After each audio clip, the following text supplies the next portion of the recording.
आणि आज परिस्थिती प्रकाशदादांनी काल प्रश्न या ठिकाणी विचारला, त्याला उत्तर दिलं भोयार साहेबांनी, परंतु ते चेष्टेच्या रूपामध्ये वाटलं. अध्यक्ष महोदय, परिस्थिती तशी नाहीये.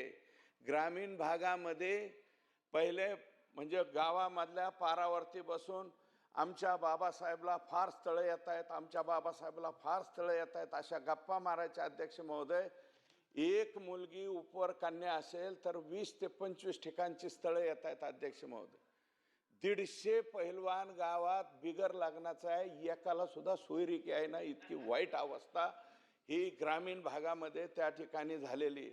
कुणीच विचारत नाही. आणि म्हणून माझ्या पोराचं लग्न लावून द्या म्हणून एजंट सुद्धा त्या ठिकाणी तयार झाले. अध्यक्ष महोदय, कर्नाटकामधून मुलगी आणली जाते, 2 दिवस राहते, 10-15 दिवस सोन्या, 10 तोळे सोने, 5 तोळे सोन्यासहित ती मुलगी 2-4 दिवसात गायब होते. अशा काही टोळ्या सक्रिय झाल्यात. अध्यक्ष महोदय, या टोळ्यांवरती खरोखर कारवाई होण्याची आवश्यकता आहे. फार कमी लोक 420चा गुन्हा दाखल करतात, नाही तर लोक कशाला इज्जतीचा पंचनामा म्हणून केसच दाखल करायला येत नाहीत. ही सुद्धा वस्तुस्थिती त्या ठिकाणी आहे.